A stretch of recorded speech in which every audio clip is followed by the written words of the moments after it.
Hello, Eagles. Welcome back to Storytime in the Library. I have a tale for us today that helps remind us to beware of those with the sweetest words may not have the sweetest of intentions. This is The Spider and the Fly, based on the cautionary tale by Mary Howitt. Our author-illustrator is Tony D. Terlizzi, and he has created this book with some amazing black and white illustrations. The Spider and the Fly. You might see some of these little ghost bugs all throughout our story. Oh, what a creepy mansion. The Spider and the Fly. Here is our setting. See the little mansion? This must be somebody's room. There's a doll and some books.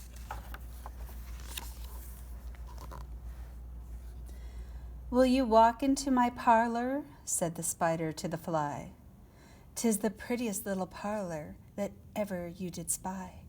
The way into my parlor is up a winding stair, and I have many curious things to show you when you are there." I wonder if the spider is going to be naughty or nice in our story. "Oh, no, no," said the little fly. "To ask me is in vain, for who goes up your winding stair can ne'er come down again." Oh, our little fly might be very wise. "I'm sure you must be weary, dear, with soaring up so high. Will you rest upon my little bed?" said the spider to the fly. "There are pretty curtains drawn around, the sheets are fine and thin, and if you would like to rest a while, I'll snugly tuck you in." Do you see the other little ghosts in our story?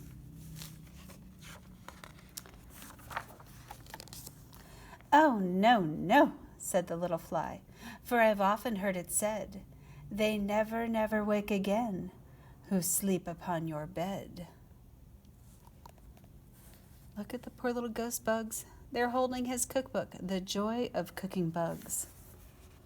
Our little fly might be smart to leave. Said the cunning spider to the fly, "Dear friend, what can I do to prove the warm affection I've always felt for you? I have within my pantry good store of all that's nice. I'm sure you're very welcome. Will you please to take a slice?"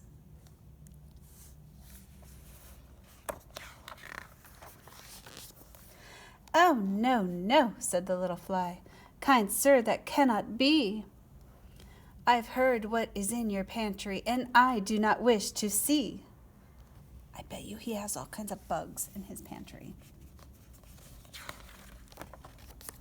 "Sweet creature," said the spider, "you're witty and you're wise. How handsome are your gauzy wings, how brilliant are your eyes. I have a little looking-glass upon my parlor shelf. If you'd step in one moment, dear, you shall behold yourself." Oh, he's trying to sweet-talk her into staying. "I thank you, gentle sir," she said, "for what you're pleased to say, and bidding you good morning now, I'll call another day." Oh, she's going to leave. She's going to escape. The spider turned him round about and went into his den, for well he knew the silly fly would soon come back again. So he wove a subtle web in a little corner sly, and set his table ready to dine upon the fly.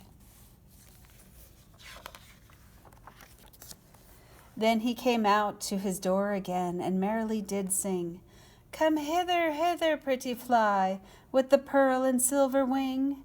Your robes are green and purple, there's a crest upon your head. Your eyes are like the diamond bright, but mine are dull as lead." He talks so sweetly. Alas, alas, how very soon this silly little fly, hearing his wily flattering words, came slowly flitting by. With buzzing wings she hung aloft, then nearer and nearer drew, thinking only of her brilliant eyes and green and purple hues, thinking only of her crested head, poor foolish thing at last. Up jumped the cunning spider and fiercely held her fast. He stuffed her into his hat.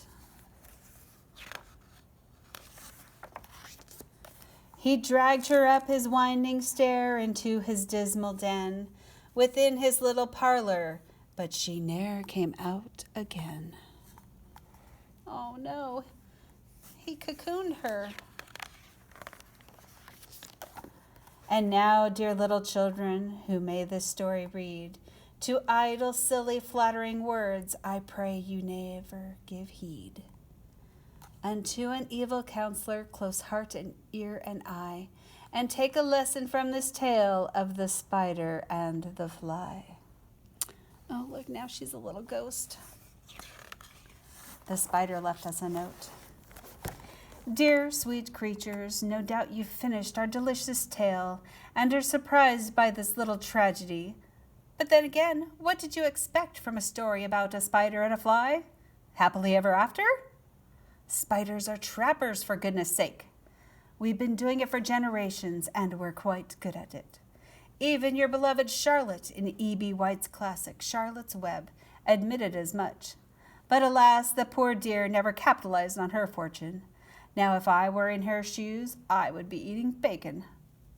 With the wealth of knowledge about spiders and our crafty carnivorous ways, you'd think my web would be empty, but not a day passes without a hapless bug or two stopping by. What's a spider to do?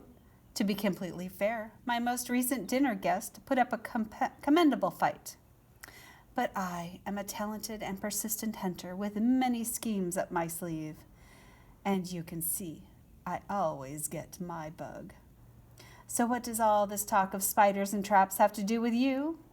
Be warned, little dears, and know that spiders are not the only hunters and bugs are not the only victims. Take what has transpired within these pages to heart, or you might well find yourself trapped in some schemer's web. Bon appetit, spider. And that is The Spider and the Fly. Please remember, friends, to visit Destiny Discover and check out your library books. Happy reading.